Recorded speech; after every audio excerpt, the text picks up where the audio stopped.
beautiful sea of blue here. What best view, best view. All right, I would like to reopen the Village of Bronxville's Board of Trustee meeting for January 12th and ask all to stand for the Pledge of Allegiance.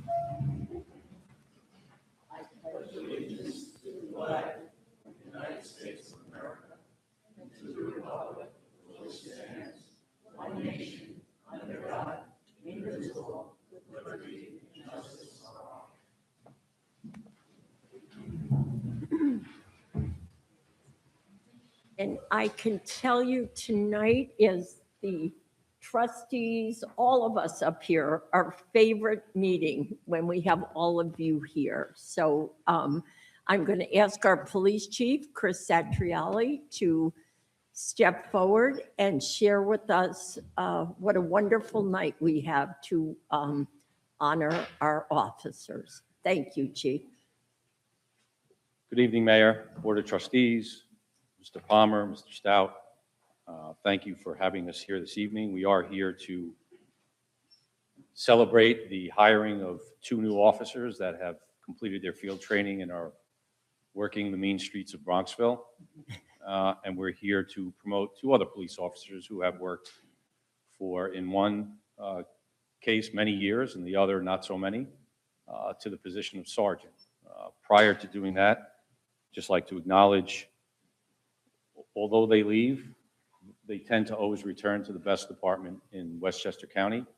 We have Dimitri Gillard and Kevin Iglesias and Baldwin Firpo, who worked for us for a while, if you recall, and left to go to other police departments and returned to support their former coworkers. So it's nice to have them here, as well as retired sergeant. Hard to potentially recognize him, but played Santa Claus for, I think, Christmas, and Bart Sandacero. So, and here tonight to support their coworkers is Jason Kaiser, David Benedetto, Jason Cooper, and Detective Matt Stein.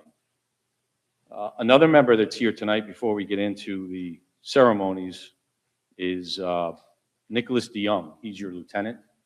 I'm not going to steal too much of the deputy mayor's thunder. I know he'll probably say something in his report, but Nicholas, our lieutenant, executive officer, second in command, next police chief when I retire in 10 years, will just successfully completed the FBI's National Academy. It's a rigorous 10-week program away from home, away from your family, for high-level executive police leaders from around the world, not just the United States. The mayor will be meeting with Nick and I soon to write an article for the local publications, and Nick will detail in that article how rigorous this was and training that he brings back here to the Village of Bronxville. Very fortunate for him to be nominated and accepted and successfully completed. So congratulations, Lieutenant. We look forward to you bringing back that training. We will need resolutions to begin the ceremonies. You have resolutions? Yes, you have a resolution for the promotional appointment of the 2 police officers to sergeant. So if you want to go out of order and do those. Who is going to do the honors on the sergeants? Because it'd be nice if you read the resolutions. Why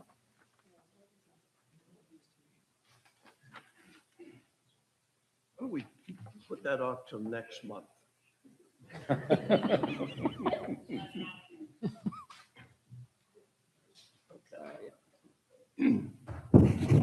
So this is a resolution authorizing the police promotional appointees of sergeants, whereas there are openings for the full-time positions of police sergeant within the Village of Bronxville, and whereas the village has canvassed the civil service promotional list for the positions of police sergeant, and whereas the eligible candidates for the promotion have been interviewed by the Police Promotions Committee. Now therefore be it resolved that the Village Board of Trustees, having received and considered the recommendations by the Chief of Police and the Police Promotions Committee, hereby complete the following appointments. Police Officer Nigel Butler to Police Sergeant effective today, January 12th, 26, and Police Officer Ahmed Donzo Fareed to Police Sergeant effective January 13th. I had a bet on that you'd win it in about a day. So all appointments will be made consistent with civil service law and applicable probationary periods. And I would like to move for adoption. Second it? All those in favor? Aye. Aye. Opposed? Enthusiastically pass. And we all enjoy this the best, so we parcel out who gets to do the honors on certain people. So who is going to present Officer Butler? I will. All righty. Nigel, if I could ask you to go to the front. Be there shortly. Officer Butler was born and raised on the island of Jamaica. At the age of 14, he made the decision to move to the United States and reunite with his mother, who was living in Mount Vernon. He attended Mount Vernon High School and continued his education at Mercy College. While there, he earned his bachelor's degree in behavioral science. In 2012, he began his law enforcement career with the City of Mount Vernon Police Department. Then in 2015, we were lucky enough that he transferred to the Bronxville Police Department family. Here with us in the department, he became a certified bike officer as well as a community resource officer. He is married to his beautiful wife, Debbie, who's here tonight, whom he shares with two wonderful boys, DeAndre and Darren. In his free time, he loves to travel and experience new places and immerse himself in new cultures. When he is not at work, you can find him coaching his son's soccer team or enjoying the soothing sounds of Bob Marley and other classic reggae. Officer Butler said these moments of relaxation remind him of his roots and bring him joy, and you can see from his smile. So with that, I'd like to swear him in. Yeah, we'd love your family to come up, absolutely. And welcome. Thank you. Thank you for being here.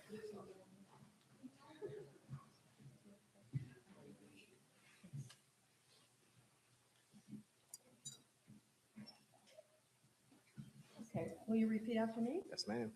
I, Nigel Butler, do solemnly swear I, Nigel Butler, do solemnly swear that I will support the Constitution of the United States that I will support the Constitution of the United States and the Constitution of the State of New York, and the Constitution of the State of New York, and that I will faithfully discharge and that I will faithfully discharge the duties imposed upon me the duty imposed upon me as a police sergeant as a police sergeant of the Village of Bronxville, of the Village of Bronxville, honestly and faithfully, honestly and faithfully, and will obey and will obey the orders of the officers and officials the orders of the office and officials placed over me according to the law. placed over me according to the law.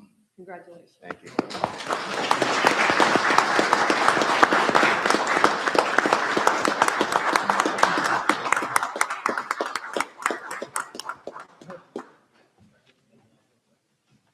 Lieutenant, after that too, and Mary. I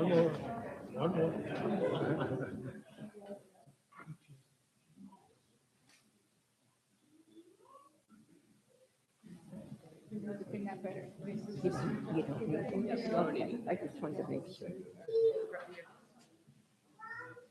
Nigel, you have 3 minutes for your speech.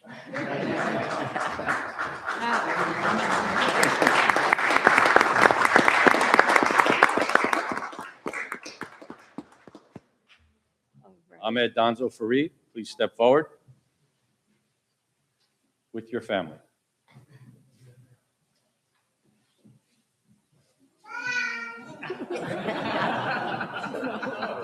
Aw. Oh, Big now, she's so big. yeah. So prior to becoming a police officer, Ahmed served in the U.S. Army from 2010 to 2017, where he rose to the rank of captain. And I think you were also deployed overseas as well. In July of 2017, he joined the City of White Plains Police Department and remained there until transferring to the Village of Bronxville in December of 2021. A day I remember very well. I spent the day with you on your first day with Detective Sokol as well. While the village has become an integral part of the department, Officer Danzo Farid is a certified bike officer, breath and analysis operator, EMT, as well as the department's defensive tactics instructor. He and his wife, Tamina, and your daughter's name is? Nyla Naomi. Nyla Naomi, who's 2 years old, loves to sing and dance, and his free time, his hobbies include gardening, jiu-jitsu, and I think it's Brazilian jiu-jitsu, and reading. So I'm going to come down for the oath of office. That was the daughter singing and dancing, right? Just making sure. Okay. Well, I've got to say, the first day I met you, I was just enormously impressed. We were at the range. I think in the first couple hours, you said, would the village support you? And I think with Justin as well, said, would you support us if we wanted to train to become EMTs? And I said, absolutely. And you kind of were a major leader in bringing that expertise to the force. So, and plus you've saved lives in the meantime, which is so impressive. Okay, let's get on this. Oh, we have a show. This is nice. I like it. Yes. I, Ahmed Danzo Farid, Aye. solemnly swear I am a Danzo Farid, who solemnly swear that I will support the Constitution of the United States that I will support the Constitution of the United States and the Constitution of the State of New York, and the Constitution of the State of New York, and that I will faithfully discharge the duties imposed upon me as a police sergeant and I will faithfully discharge the duties imposed upon me as a police sergeant of the Village of Bronxville, New York, of the Village of Bronxville, New York, honestly and faithfully, honestly and faithfully, and will obey the orders of the officers and officials placed over me according to law. and will obey the orders of officials appointed over me according to law. Beautiful. Thank you, sir. Oh.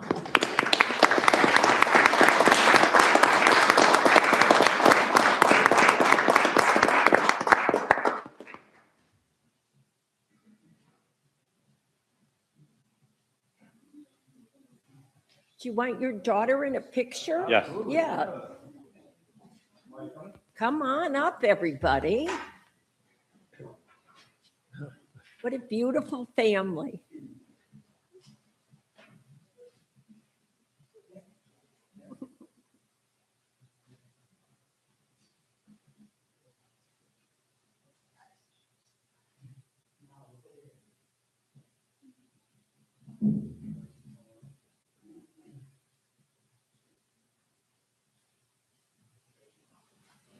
Oh, congratulations.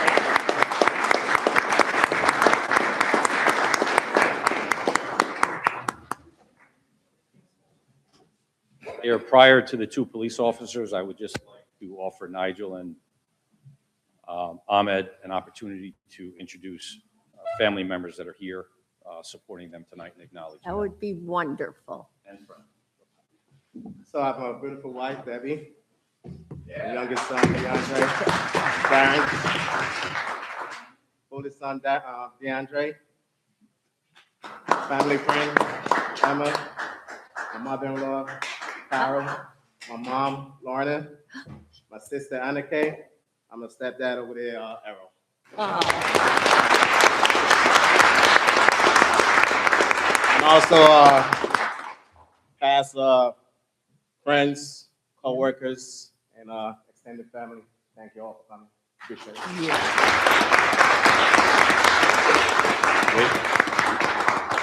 We even have Kaiser here. I think I forgot Kaiser. Snuck in, he's working. Ahmed, Danzo Farid, please. I have a lot of support here for me tonight. Firstly, my wife, Tamina. Wait for her. My daughter, Nala Nayobi. Hi, Nai.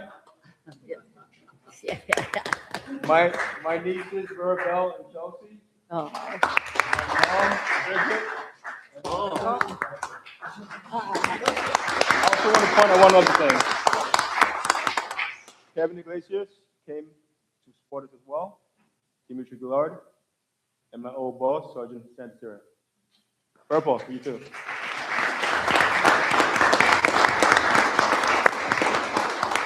We still allow them in the building, even though they left. We forgive them. I don't know about that. And we miss you. Yes, we do. Police Officer Giovanni Leo, no resolution is necessary. Police Officer Leo has been completed his field training. We usually delay the swearing in to make sure we're going to keep him. Yeah. Family members? Yeah. Friends?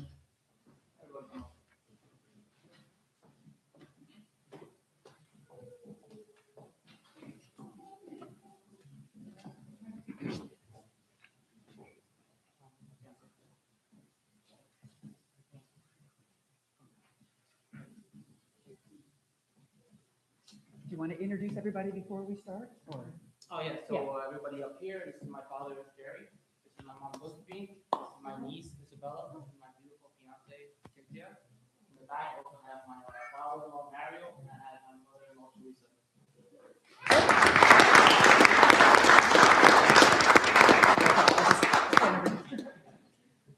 Okay, so Officer Leo began his law enforcement career in 2023 with the New York City Police Department, where he was assigned to 40th Precinct in the South Bronx.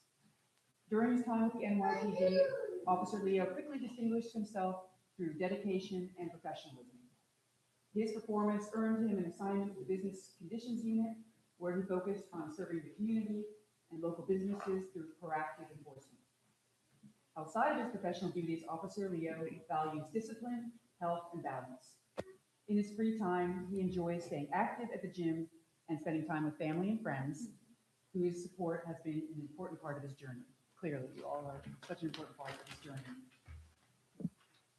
Okay, ready for the oath of office?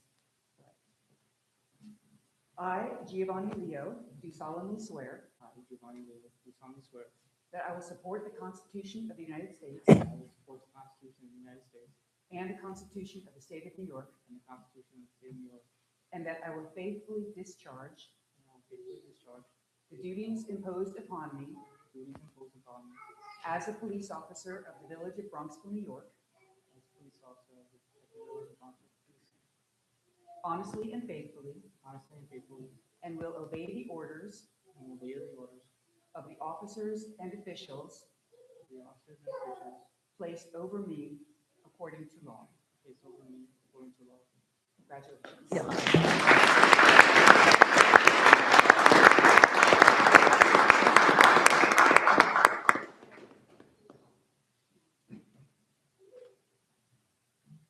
Group picture.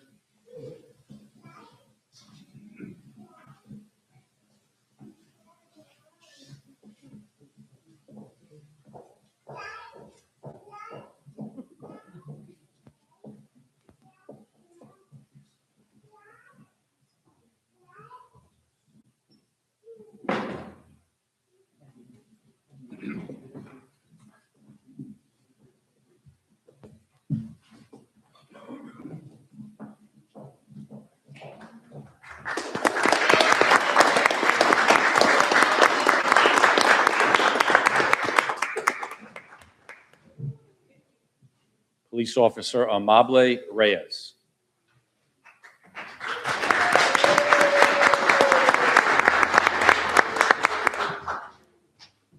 Friends, relatives?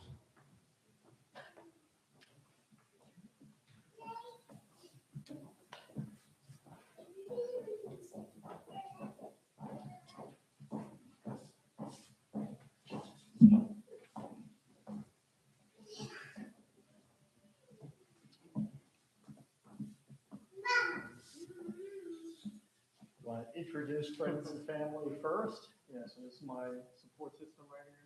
This is my mother, Arissa. Yeah. This is my dad, Jose. My lovely girlfriend, Brianna. And my sister, Gisette. Aw.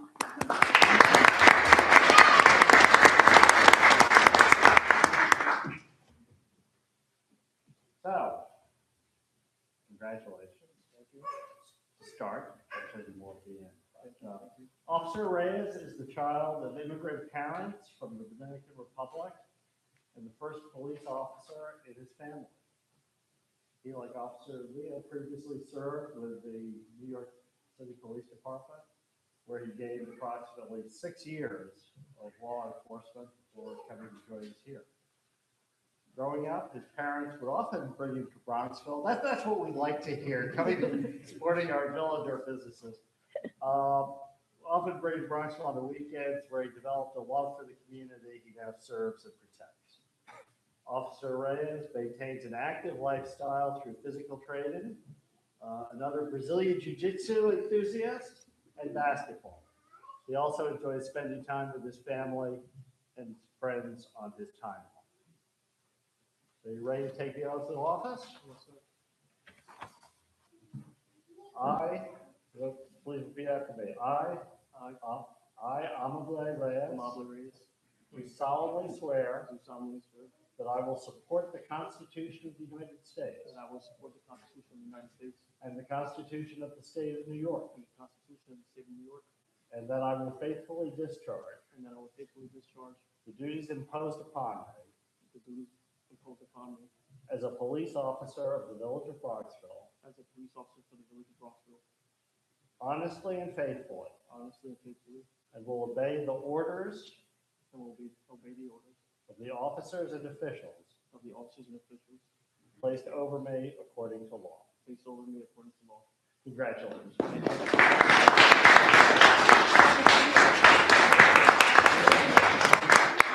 Group picture?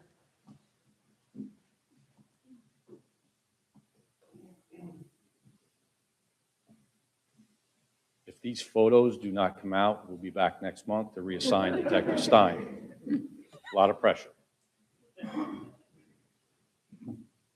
Oh, there.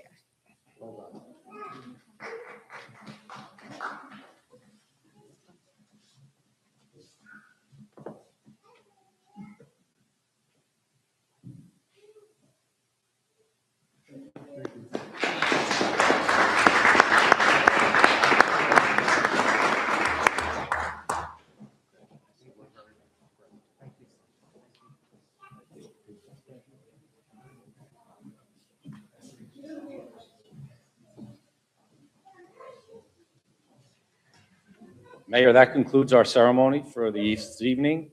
We will retire to the Center Hall for family pictures. Retire to the hall, I'm not retiring from the department. And I just wanted to take a moment to thank you, as we always try and do, for the support that you have provided to this police department here in Bronxville. It's unprecedented, the level of support that we receive, whether it's equipment or staffing or training. Everything that we have ever asked for has been received in a positive way. You are the most supportive board that I have ever experienced here in my time here in Bronxville, which is a long time. So we could not do the job we do without your support. And the job would not get done as well as it does without these officers and all those officers who are home now sleeping to come in at midnight or out there working right now. Friday was National Law Enforcement Officers Appreciation Day. I am very appreciative of every single police officer that works here in the Village of Bronxville, dedicates his and her time and energy to this village to ensure a safe environment for our residents, our merchants, and our visitors. So you play a big part in that. So thank you very much. I would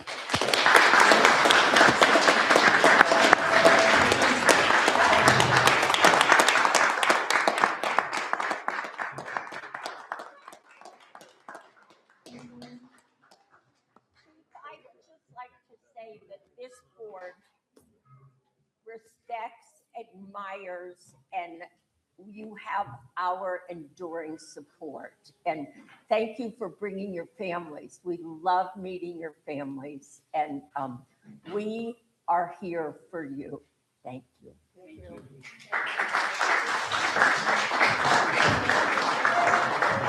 you. again, man. Congratulations. Yes, my heavens.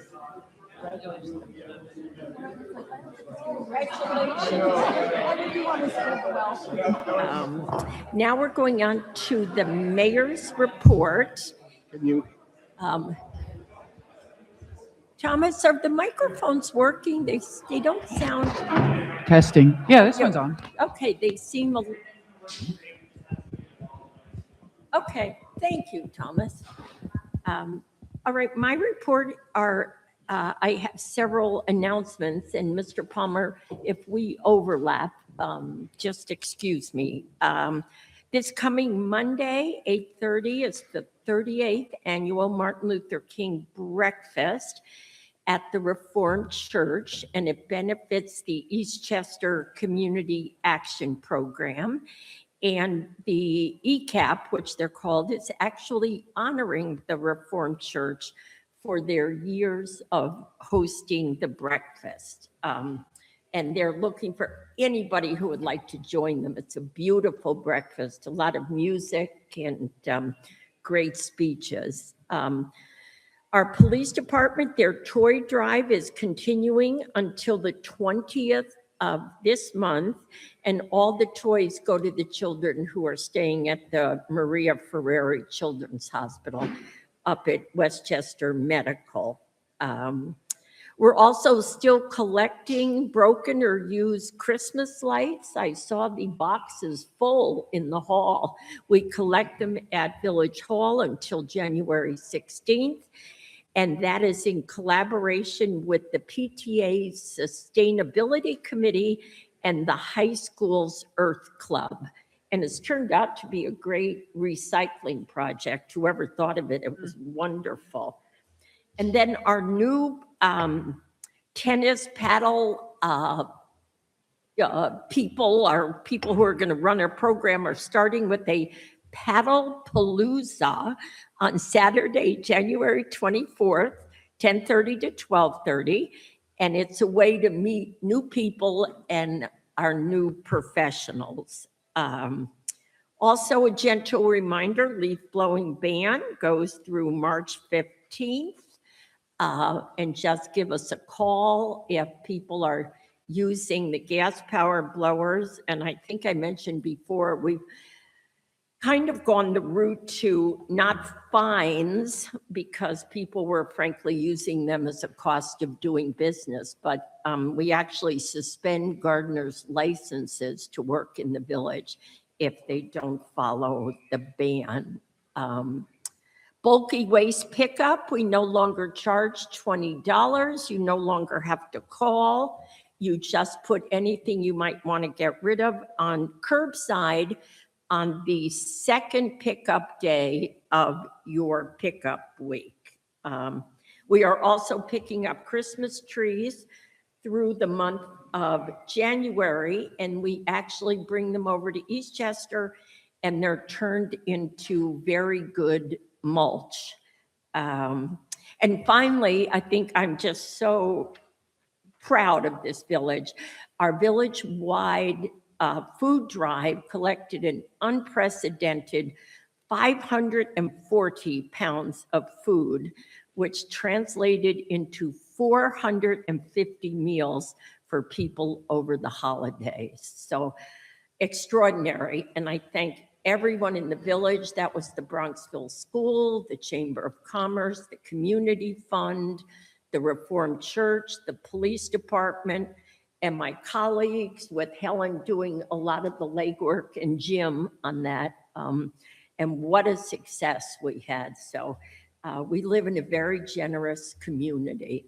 I just wanted to, I received a great deal of emails, which I truly appreciate.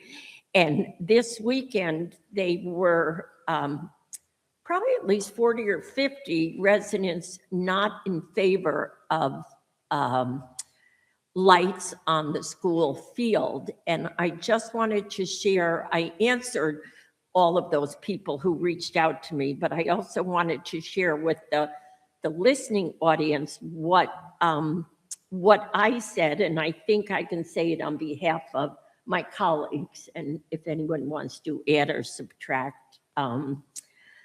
I said, village government has stepped back a bit as the school has assured us they have formulated an inclusive process under the direction of the superintendent and the school board that would be open, inclusive, and transparent, listening to all stakeholders in the village in a deliberate and careful way. Given that we are highly respectful of our school colleagues, we agreed to allow the process to play out as they described to us. In the past, they have accorded us the same courtesy when we have developed a process dealing with governmental issues which also affect the entire community. In the interim, I am working with the superintendent's office, and I have reached out to our county executive, Ken Jenkins, the commissioner of Westchester County Parks, and our Eastchester town government, seeking more field space at their respective venues, meaning down at Scout Field and Handle Field, which is lit in Eastchester, as alternative solutions. And we're actually meeting with both our colleagues at the county and the town level this week, meeting with the town about Handle tomorrow morning at 11. So I just wanted to share what I said to many of your neighbors and friends. And that's my report.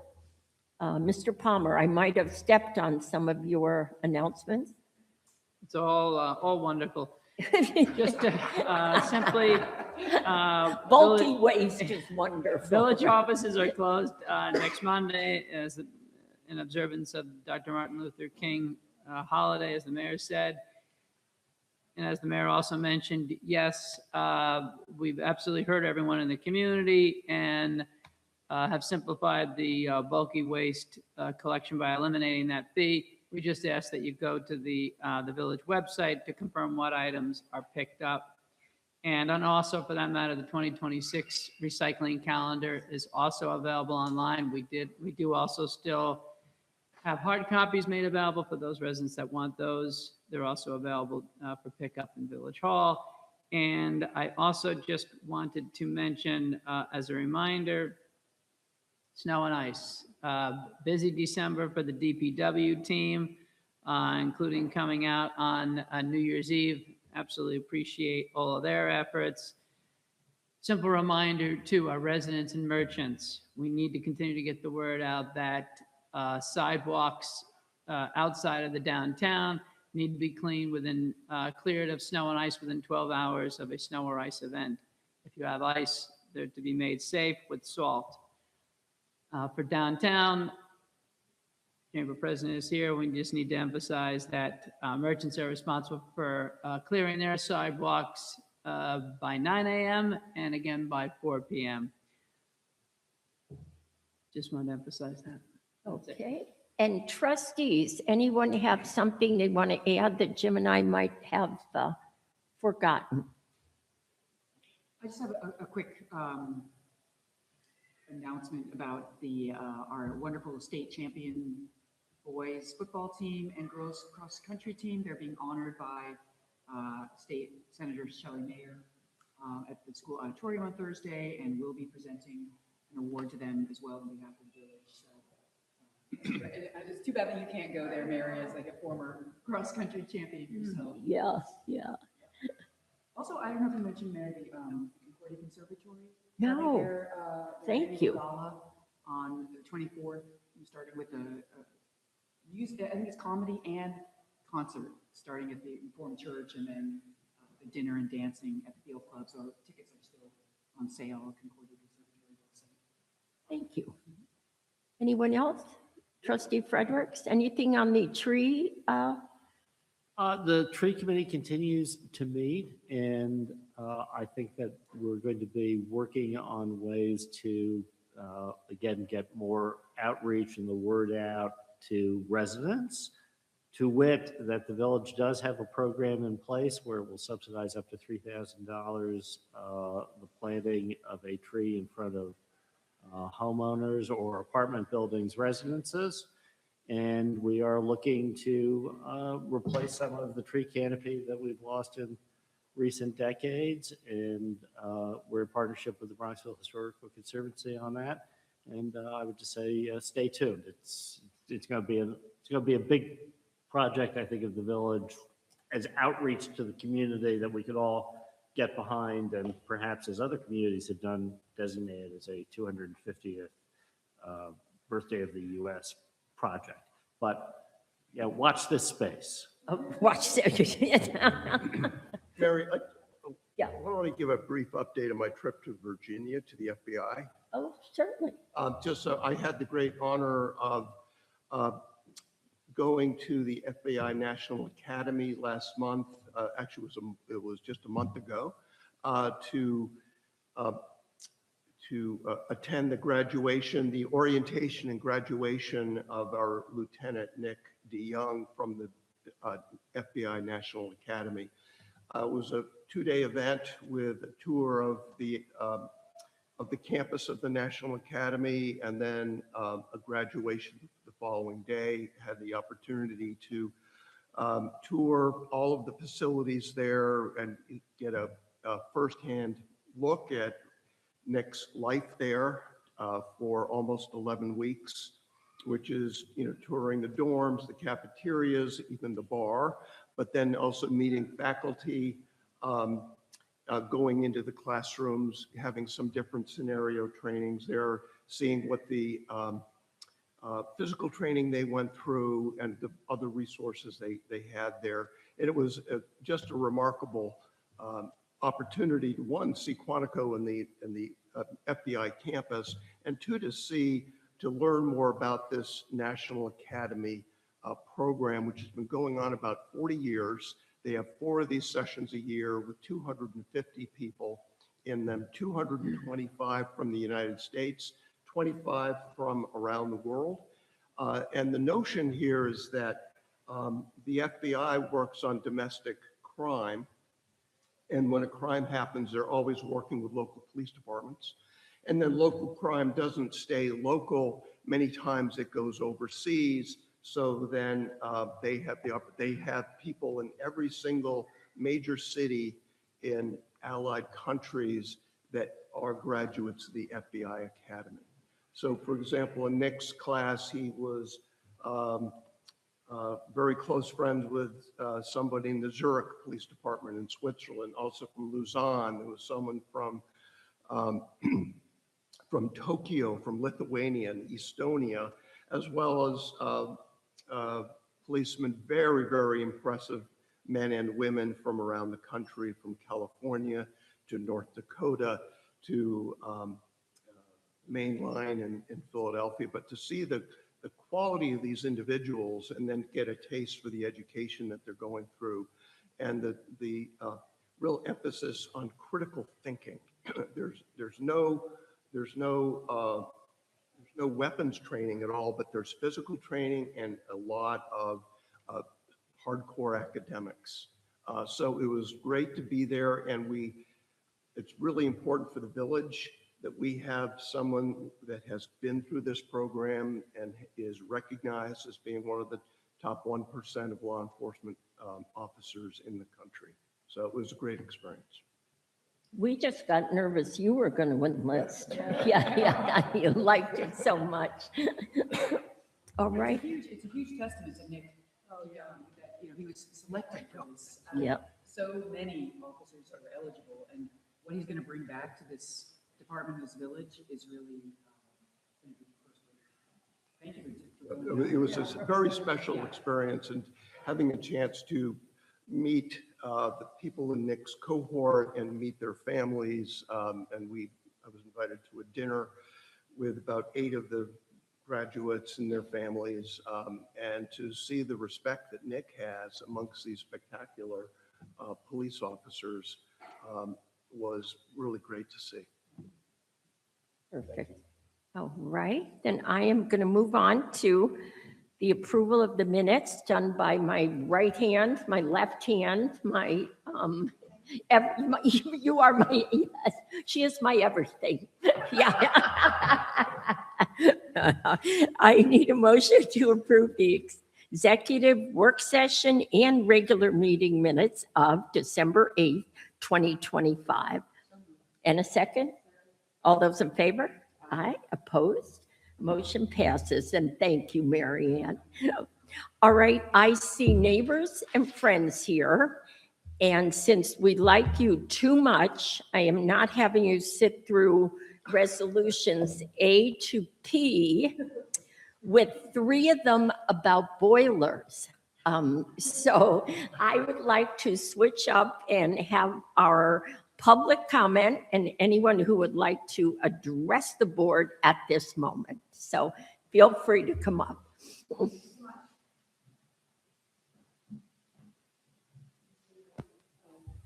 Is this microphone necessary or working? Let's see. Probably is. So, hi, yeah, you can hear me, I think. I have a little bit of a cold, so. First of all, I appreciate all your comments about, Introduce yourself. oh, I will, please. yes, I'm sorry. I'm Beth Marr. I live at 15 Field Court, and I've been a resident of Bronxville for over 25 years. What I was going to say before I started my thing was that I so much appreciate all your respect for law enforcement. I come from a law enforcement family. My dad was an FBI agent. My brother's a New York City-based FBI agent. So I Wow. appreciate all the stuff. It's so wonderful to see our police force here live, and I never saw all together, that many of the staff together. Isn't it? It is. It's heartwarming. Yeah. Love to see that. In any case, the lights. So I just want to say, I live at Field Court, right in the thick of things. I am an avid Bronco sports fan. My sons both played football and lacrosse, and I cannot tell you how impactful, how positive that experience was for them for their entire life. And it's still a thing ongoing. My sons are still friends and, group chatting with their Bronco compatriots to this day. Wonderful experience for our family as well. Professionally, I'm an ophthalmologist, so I am very tuned into the effects of light trespass and glare and ambient glow that will be in effect in homes should stadium lighting be placed. This is particularly difficult for families near the school between the hours of 6 and 9 p.m., which is likely when lights would be on during the times of year they would be. So obviously it's a special thing to me. I am, from what we've heard, and we know nothing specific has been declared, but from what we've heard from some public disclosures is that the proposal would involve, several very tall poles with LED lighting placed on the school grounds, and there is space limitations and setbacks that can't really be met according to what normal lighting would normally be used for most fields. So the proposal would be that these lights would particularly be close to homes on Field Court. The measurement from my home to one of the proposed poles is 35 feet, which is not even close to the hundreds of foot setbacks that would be a normal setback. So just saying that that's a baseline issue that should be thought about as this process goes forward. And secondly, again, we hear there's some communication with the Board of Education about this, but it does appear and feels very much that the board is moving for various reasons, trying to move fairly quickly with this proposal, probably more quickly and more closer to action than anyone of us really realize.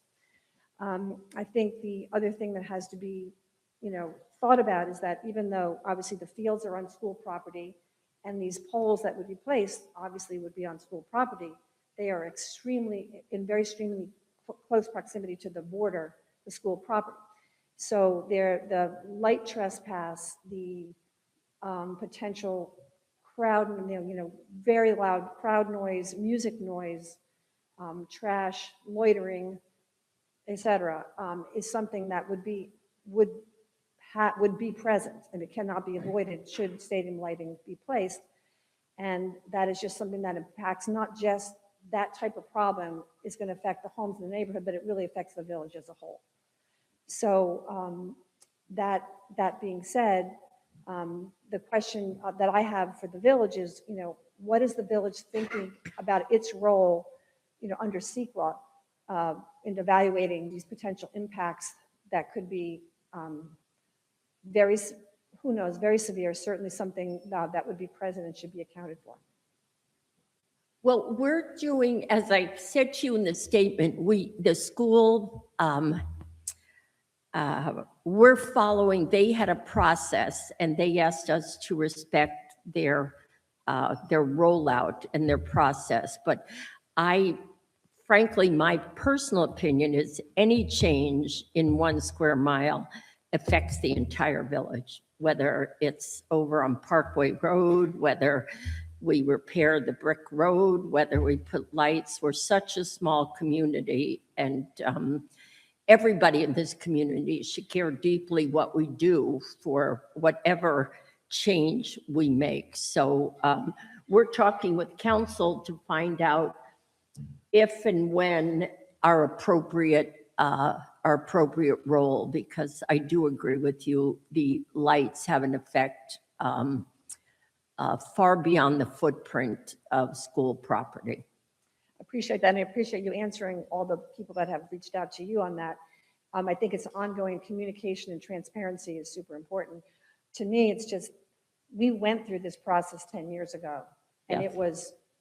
it was divisive, it was heartbreaking and very difficult for everybody involved, that it came to having to fight this so difficult to not have this profound change take place in our town. At that time, the community together decided that Bronxville is not the place for stadium lighting.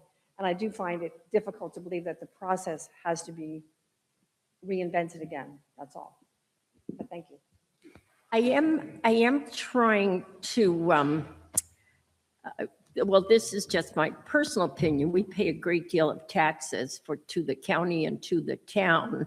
We're approximately 1/3 of the town taxes. And I am trying to see if we can honestly get our fair share of usage at both places, because they have, there's fields down at Scout Field, and Handle Field is a lit field. And, you know, we're 1/3 of the town taxes. So I felt like my personal role in the municipal is to see, as a municipal official, if I could, you know, sometimes if you don't ask, you don't get. And so this week I'm talking to everybody involved in town and county to see if we could get more of space that I think is very fair to ask for.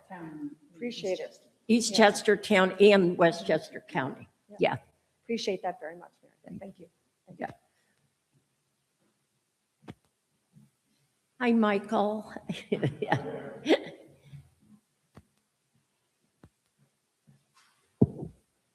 Good evening, Michael Secondo, again, is my name, and I was here before. I live at 17 Field Court, right near Bath, and have been a Bronxville resident for 35 years. And first off, it was just great to witness this indoctrination ceremony. It's just really impressive to see these fine people just being elevated, and their family and friends with us. Also, Mayor, I appreciate the letter that was sent out. The first time I'm hearing this, so it's great to just get a sense of what you were saying to everyone, and do appreciate everything you're just saying, exploration of fields outside of Hayes and Chambers. So thank you. My question relates to, obviously, it's the consideration of permanent lights at Chambers and Hayes, and what could it mean to residential property assessments and taxes? And I know we're being told that the district is also in an early process here, but to Beth's point, it does feel like there might be more moving faster than maybe we're realizing.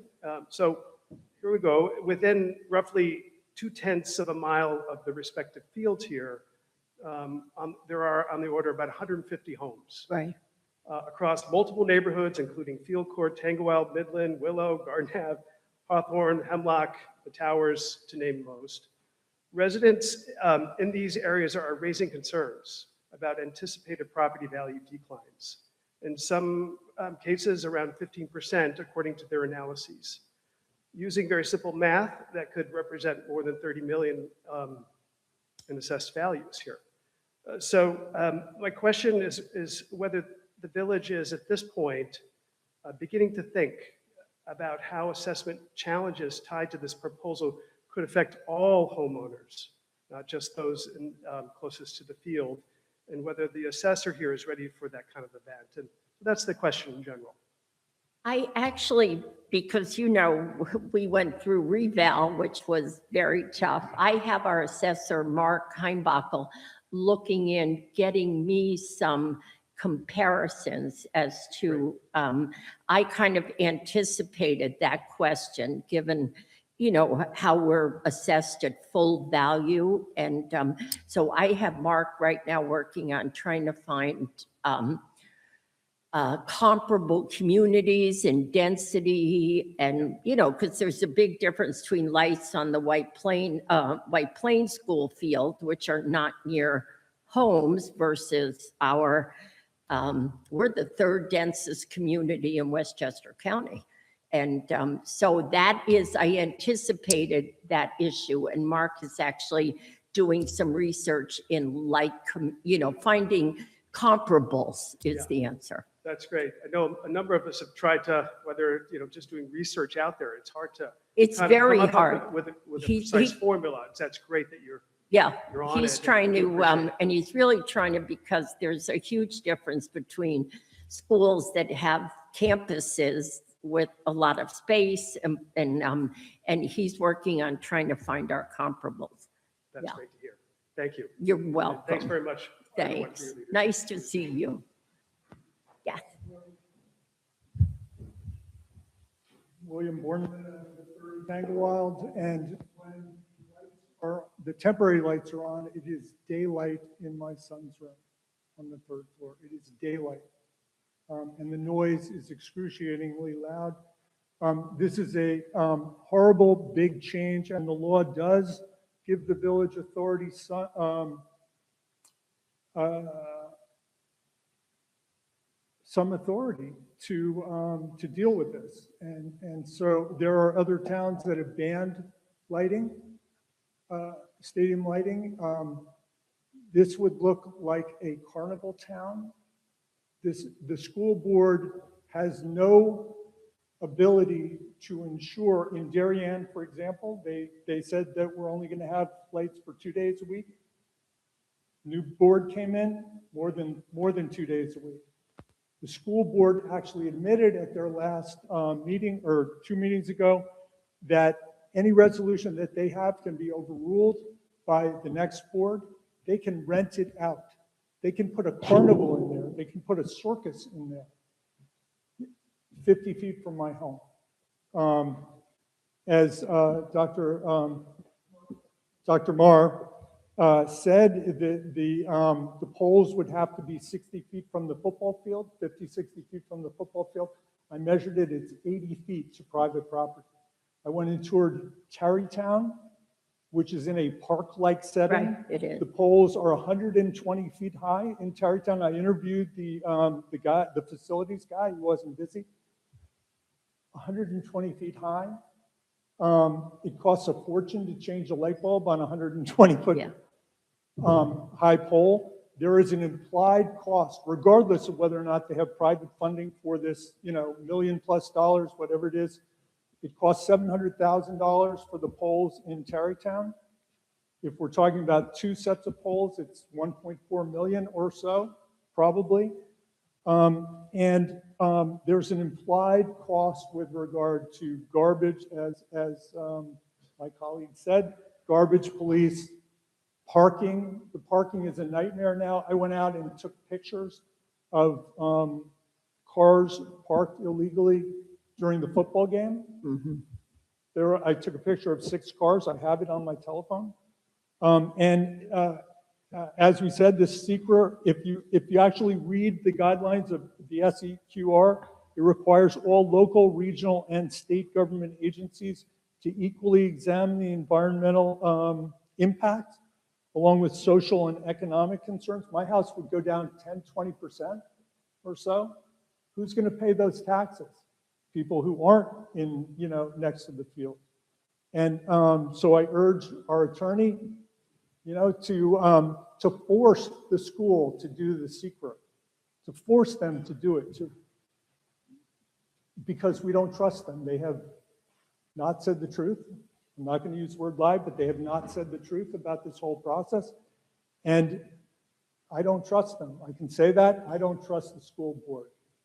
I've sat in these meetings, I've heard presentations, and I don't trust them. So, you know, and initially they were trying to use this private donor to get around public approval. Oh, we don't need the speaker. We don't need public approval because we have this private donor. Regardless of that, there are implied, ongoing 10, 20-year costs on maintaining these poles. And if the school board harms one person in Bronxville, that's a crime. In this case, they're harming 400 people. 150 homes, 2.5, 3 people per home. So you do have power, and I think you should use it. Thank you. Thank you. Just one, I mean, you're absolutely correct. The future boards are not bound by current board's decisions. And I did get some explanation. Our colleagues in Tuckahoe, folks were reaching out to me saying they voted 5-0 to ban stadium lights. And we talked about the legality of that, and what's a very interesting situation. I actually called the mayor. Tuckahoe, if you can believe it, the Tuckahoe schools are not in Tuckahoe. So Tuckahoe doesn't have a single school in the village of Tuckahoe. So Tuckahoe's 5-0 vote is to ban stadium lights anywhere in the business, residential, but it has no bearing on schools because Tuckahoe schools are under the Eastchester, whatever Eastchester decides to do. So it's a very strange, unusual situation. So they wanted to make a point that they don't want those kind of lights in their downtown near their train station. But anyway, their situation is an unbelievable anomaly because of all of their schools, Cottle and Tuckahoe High School is actually in the town of Eastchester. So they didn't have to deal with this sort of school-village relationship. But anyway, I wanted to clarify that because several of you have called me about that. Thank you very much. And I forgot one other thing. Yeah. There is no varsity need for lights. Okay, This is all about like the younger stuff. okay, YLA and stuff. okay. That is their problem. It's not. Varsity takes precedence in every school in the country. We have won countless Right. things without don't harm me. Thank you. Yes, sir. Hi, it's Gene Rudy, 52 Midland Avenue. Thank you all for your service, first of all. It's a wonderful village. So I've been a resident since it's over 25 years. I live right across the street from the school, so I'm in a pretty unique position, right? Right. I have a son who plays football at Williams, he went to Fordham Prep, but he benefited immensely from the school and the athletic department. My other son played for Patsy. He's a Golden Gloves champion, Florida, won the collegiate boxing championship, mixed martial, whatever. So we're a sporty family, okay? I just want to put that out there. And I've had a pumping station put across the street from my house. I had a shed put over it not too long ago. I've never complained because I understand how critical the school is to our community. It is really important, right? So, and they do a wonderful job over there. They really do. So it is, the kids have everything they need, all the resources in the world. But I also coached. I coached the 2015 5th, 6th grade championship football team, which was quite an amazing experience for the boys. And we had to do a workaround, right? We had to do, a lot of moving to the smaller fields, take up a piece of the field, but we worked around it. And that was when we had one field. We now have 2 fields. So I do feel like this is a little bit of a manufactured crisis. Enrollment's down. My son that went to Fordham Prep had 1 field in the back of the school, and we managed. Okay, it wasn't easy. But the quiet enjoyment of our home. We had a light on in the pumping station, and I emailed the school, which I try not to do too often. It was just one light for the weekend. And I posted it on my Instagram page if you want to check it out. It came through my window. It was very much like if you're trying to read in the den, you can see it. If you turn the wrong way, the light's in your eye. We are like this campus community where houses are right on top of the field. We're really sensitive to the lights. So to me, it's a non-starter. We voted this down 10 years ago when the volume of traffic in our town was probably 1/4 of what it is now. I have, traffic directed from ways in front of my house, backed up. I see stuff going on in town with illegal U-turns and people accelerating that I've never seen before. So we've become a congested village. It's become a little bit more like Brooklyn than Bronxville. So I don't think putting, gasoline on this fire by putting lights up and introducing more traffic at night for night games is the answer. The quiet enjoyment of our homes. When we get off the train from work, the beauty of this town always was, we're a half an hour from the city. We get off the train, everything calms down. I'm home. And we shouldn't have lights coming in through our windows. I'm right across the street from the school. Field court, it's even more of an issue. And even if it would disturb the peace of one resident, it shouldn't be okay. And my neighbor Joe Fong said that to me. He's more of a recent addition to the community. He goes, Gene, even if one person was disturbed by the lights, it would be too many. And I agree. I think we're better than that as a community. And I think we need to think of each other, right? Men for others is affordable prep. So that's one of the things I taught them. When you come through these doors, men for others. We should be men for others and women for others in this town. We should care about our neighbors, right? It's really important. It's such a great village. So I thank you all for your service, and hopefully we can have somewhat of an impact on the decision here. Thanks. Thank you all for coming, and I'm looking, there's 100 years of residency in this village in those 2 rows. So thank you for taking the time, and boy, I'm listening. So I appreciate it. Thank you. And you. Thank you for your service. Thank you all for your service. Oh, and thank you. And I'm glad you came on a special night. I was glad you got to see everybody. Thanks.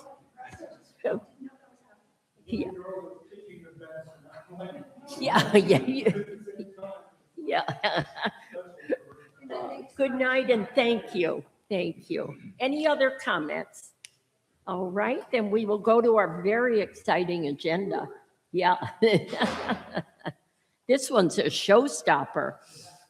All right, we are authorizing execution of an intermunicipal agreement with Westchester County. Very important though, for stormwater funding.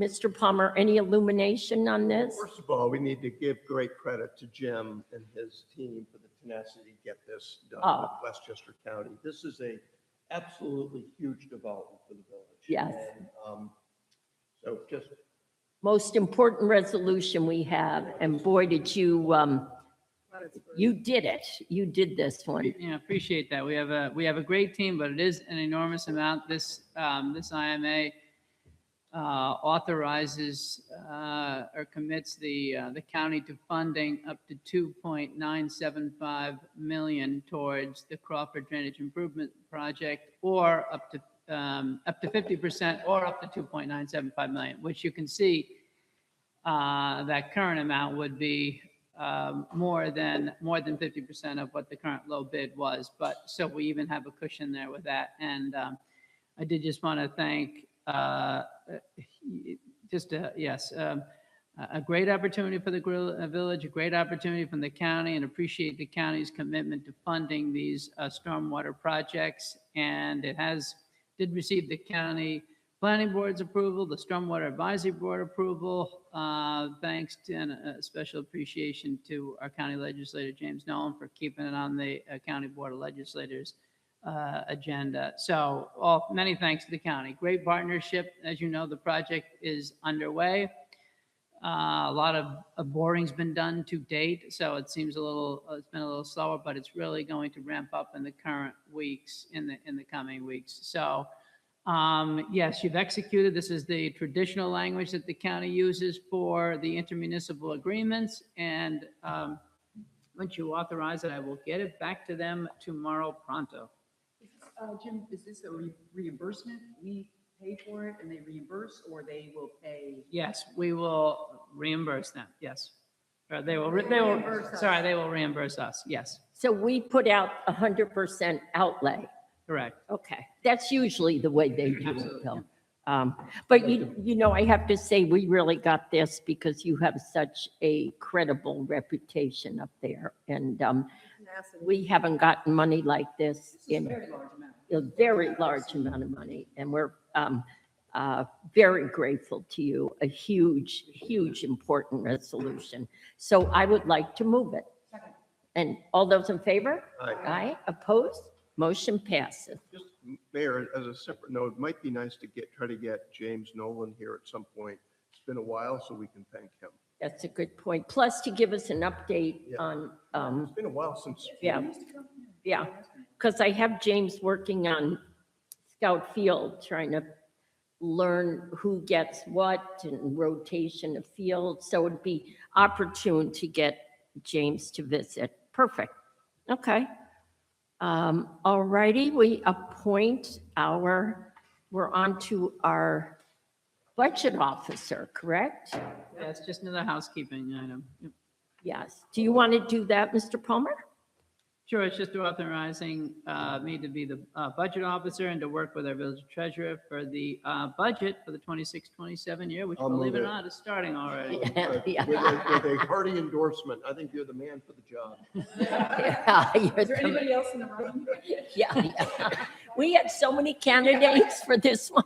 I will second it. And we also thank our treasurer, Lori Boss, who comes to our meetings and is indispensable. And she loves the budget process because she enjoys working on weekends. All right, so all those in favor? Aye. Aye, opposed? Motion passes. All right. Okay, the next item is to authorize setting new fees for our gardener's licenses. Little unique, we haven't talked about this for quite some time. Thomas was doing some research, and so under this chapter, we enforce that all the landscapers who do business in the village have to have a license in the village. And we also use this chapter to enforce the leaf blower ordinance. And the simple fact is, the village is, if you look in the code, the village is charged $15 for an unlimited number of licenses to one particular contractor. And given the amount of resources and the time commitment, what we're recommending here is a license of $150, and again, this is on an annual basis pursuant to the code, $150 for the license, but then charging each and every one of the vehicles an additional $30. And this is not unlike what some of our colleagues who have it are also doing. So if you have one, so it's 180, it's 180, Correct. For one truck. and then it's 30 for each. Correct, subsequent right. vehicle. And then the part of the purpose is to increase accountability and to make the contractors, help us keep track of the contractors and the number of subcontractors that they have in the village. Because as you know, the enforcement of the leaf blower ban is time consuming, and Thomas has actually been working to even set it up. So again, we come into the 21st century. The applicants will be completing an application online, and their license plate number will go into automatically into an Excel database that we can have readily accessible and the police can have at their disposal. So again, trying to improve the process, create more accountability, also generate some additional revenue, and have the landscapers, quite frankly, think twice about the number of vehicles that they'll have operating in the village. Do you think this will cause more vehicles to come in unregistered? You know, because we're raising the fee? So we'll have some. If they don't, they won't be able to operate in the village. And what we found that was actually more successful with the program in the fall is working with the police department to notify them that the landscapers weren't permitted to operate in the village. Or if they did, their licenses were suspended, and the police department had that information, and you'd be surprised how quickly landscapers then came in when the police picked them up. And the police are more than supportive, but we're also trying to make it a little bit easier for them too. Because go ahead. No, Scarsdale, for example, so what, one of our neighbors, would this be comparable to what's being charged in Scarsdale? Yes, another one that stands out in my mind is also Tarrytown. Tarrytown charges $130 and $25 per additional vehicle too. Yes, I think Scarsdale. That's totally reasonable, considering what they charge. Honestly, exactly, right. Yep, agreed. that was exactly the question I was going to ask. Are we comparable to? We always our- look to see what Yeah. our colleagues are doing. Yep. And we did find out that a fine just didn't work because they absorb it as the cost of doing business. And we get much more compliance when the chance of losing a week in the village of Bronxville is a great deal of money. Right, because So, remember, even in the case of a fine, this is set by the court. So the individuals have to be provided in a court appearance ticket, and then will be, the process here in the was, court, could be a month down the line. Meanwhile, you have someone who's, so the threat of revoking or suspending their license, which we did in some instances, seemed to get the attention. perfect. And we're talking about Thomas Morzillo, who is always at our meetings, who is the Assistant Village Administrator. So thank you, Thomas. All AKA right, Kegel we're person. going to approve an environmental compliance resolution for the rooftop. But we didn't vote on the garden. Oh, we didn't vote. Okay. Then- Right, so on these, so. I'm sorry. Yep. Thank So you. for everyone's edification, oh, you're right, I'm sorry. Yep. Do you want to move, Helen? I'll move. And do I have a second? Okay, all those in favor? Aye, opposed? Motion passes, and thank you. Okay, and yes, and so on the next series of items, then you have, these are for the capital projects that we've talked about extensively, that you also authorize the issuance of debt for, and in some cases, projects that are now complete, and we're now preparing the bond and the issuance of the bond anticipation note for these projects. So our treasurer, working with bond counsel, have prepared environmental compliance resolutions for each of these projects, in addition to the bond resolution itself. And they're identified in order of the useful life of the projects. So but you do need to We do them as. you do need to consider these projects individually, but it does not need to be a roll call. So. Okay, that was just, my question. When we get to bonds, I always, okay. Yeah. And every bond issuance needs one of these environmental compliance, correct? They go in tandem. Okay. All right. Does someone want to move the compliance resolution for, I'll move it. The okay. Rooftop solar. All those in favor? Aye. Opposed? Motion passes. And then the bond resolution. And authorizing the then bond sale for the- I will move the actual bond resolution to fund the rooftop solar array. And this is the installation at our DPW garage, which is honestly really exciting that we're doing that back there. Correct. And Is the Con Ed issues still ongoing? I understand Con Ed seemed to be supportive of the revised plan that they got, and we should get a final confirmation within the next 2 weeks. So, and for the public's edification, the amount that will be included in the bond anticipation note is $294,000. As the board knows, the low bid was just over $350,000, but thanks to the efforts of staff and the help of the Green Committee, we did receive funding from the state of New York to offset those additional costs. So the actual ban amount that you see in your packet is for $294,000. But yes, we're hoping to be able to get started on that project in the coming months. Again, once complete, we'll pay for the power. Will not only cover the expense of the DPW, but also the village hall. So.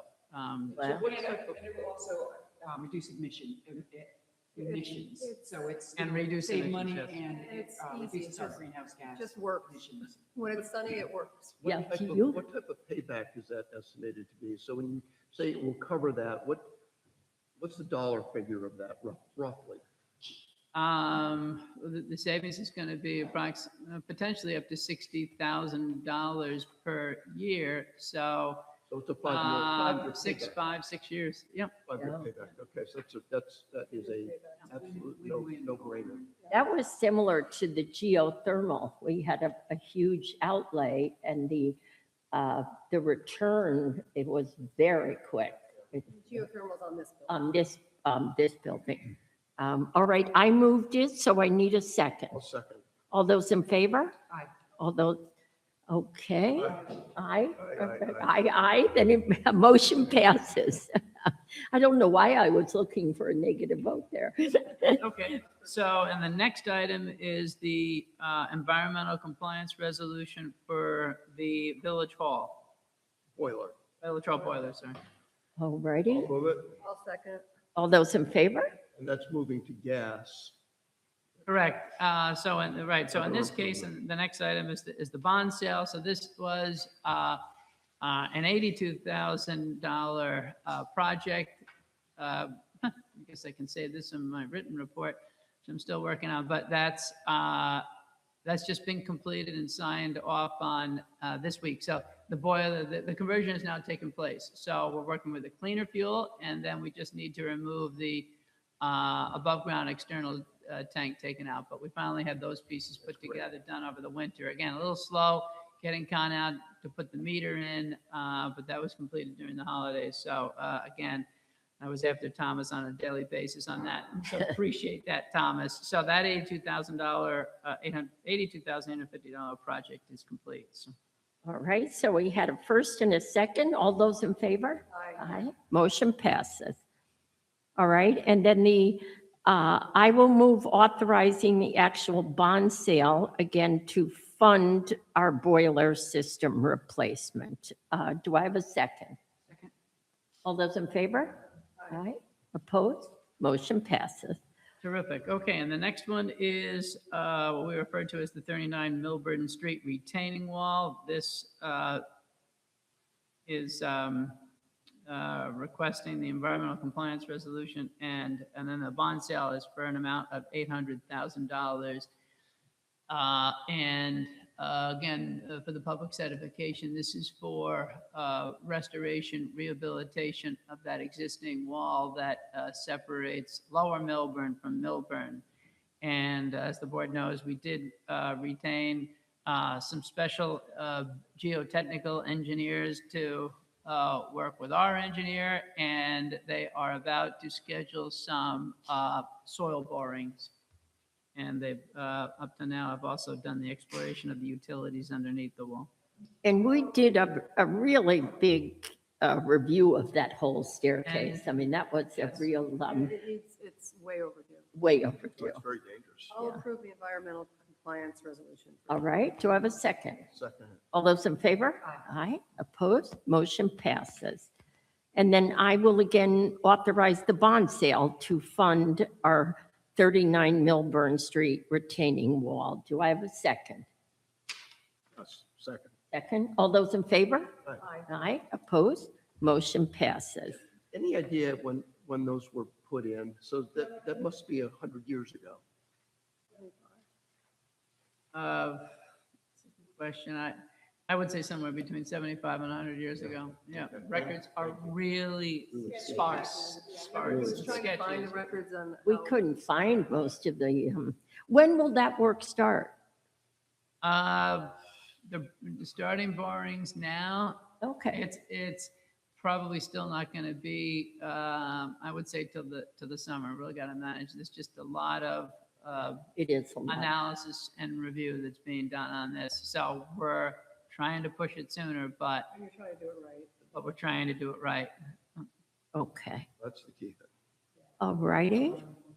And then we're going to our environmental compliance resolution. Jim, do you want to talk about what DPW machinery and apparatus that Sure, we now, want to right, fund. so in this case, the projects are grouped together. These were the three pieces of equipment you recently approved. One is a backhoe with what we call a particular type of claw, which will be used for a variety of purposes, including moving snow, debris, tree limbs, but this excavator is also used for leaf collection, which is what communities are now turning to pick up leaves as a more efficient way than trying to use the vacuum, the leaf vacuum trucks that we had. So that's one piece of equipment. And then there's two what we call trucks, one being a rack body truck to, again, just keep our fleet current and replace those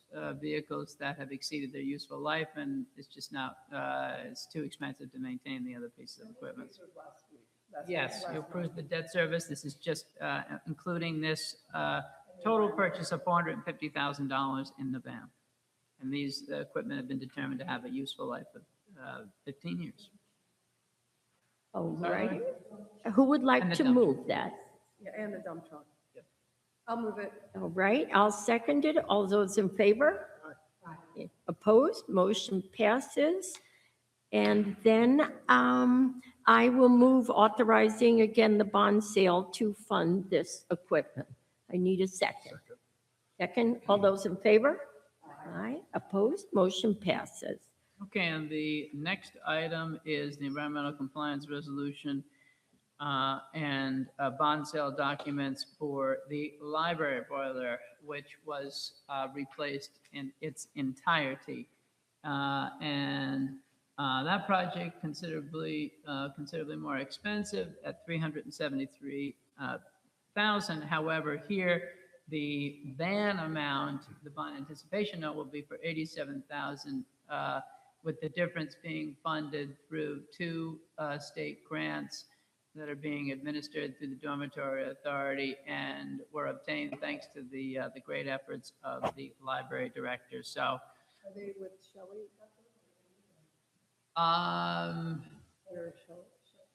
Senator Mayer or? Yeah, excellent question, and I believe one of those were funded through. I think I'm going to say Senator Mayer on that. Yes, and still working their way through the process. Yeah. But for the boiler, which I guess at this time I should tell you, yes, that, as you know, the boiler was installed just in time during the fall and is operational. I think not quite at 100% of operation, but almost there. They made some slight adjustments to the flue angle.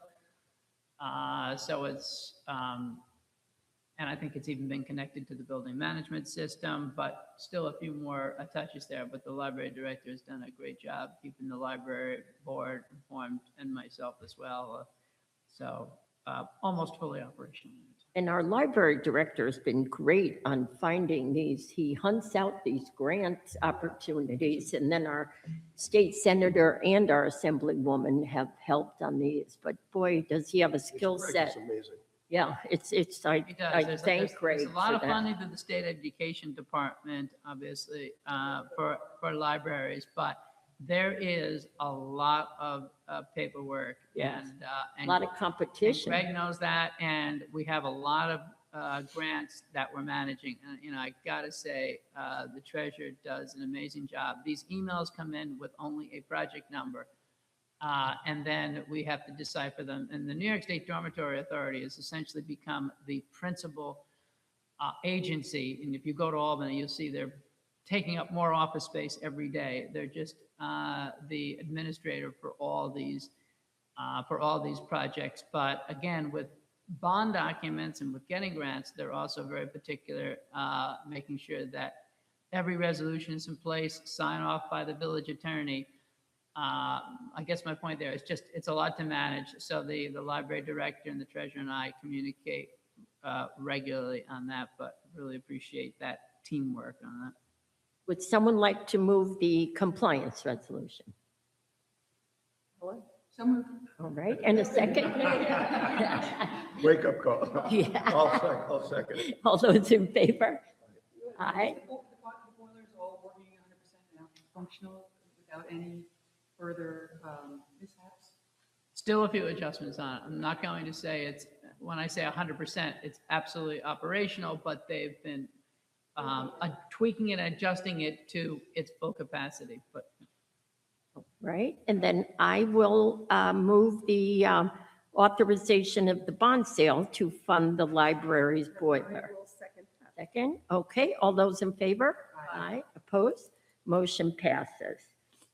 And then again, our sanitary sewer rehabilitation, which Jim, you, again, thanks to Jim for doing the heavy lifting on this. And Jim, This we did last month, too. we've been working on this for years. Is there a point in time when we will be finished with the relining efforts of the sanitary sewers? Or is it like hitting a ship? it's a fair question. I know. I think we're well over 10 years in on these upgrades, but there's more to do. As you know, we started with the biggest bang for our buck, downtown areas where the sewers get a lot of use.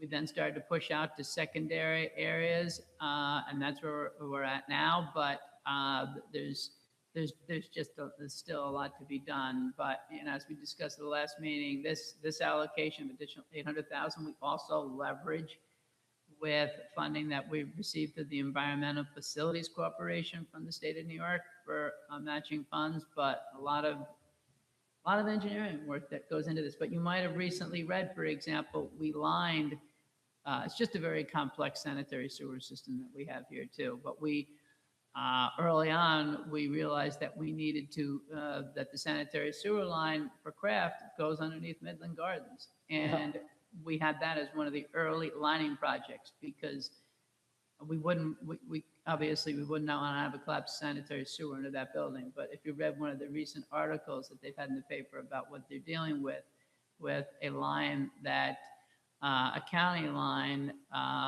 within the hamlet of Hartsdale in the town of Greenburgh, where they've been working on this for a year on a sanitary sewer repair that's under a building. It's a real challenge. So we've made unbelievable progress as part of this lining. We also do spot repairs where we need to.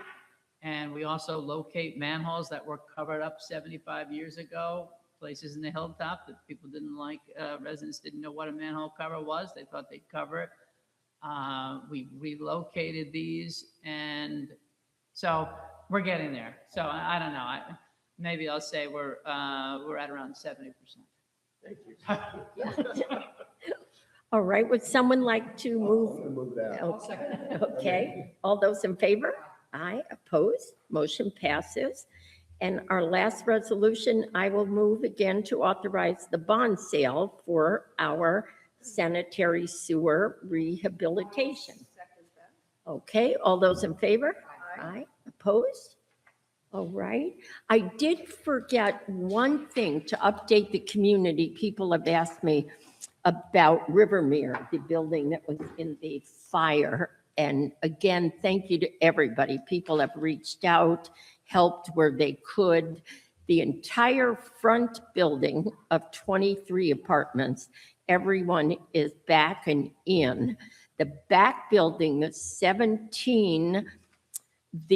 I talked to the apartment, the managing agent, and I guess the cleaners, the fire department, the county structural department, they've gotten all of their okays. So our building department is now getting ready to expect to get permits. So we're hoping at least people farthest away from the fire they'll be able to start the process of getting back in. But it's been hard for the 17 apartments in the back building. So that's where we are. It's all moving, but when you want to be in your home, nothing moves fast enough. So any other comments before we close the meeting? And our next meeting is on February 9th.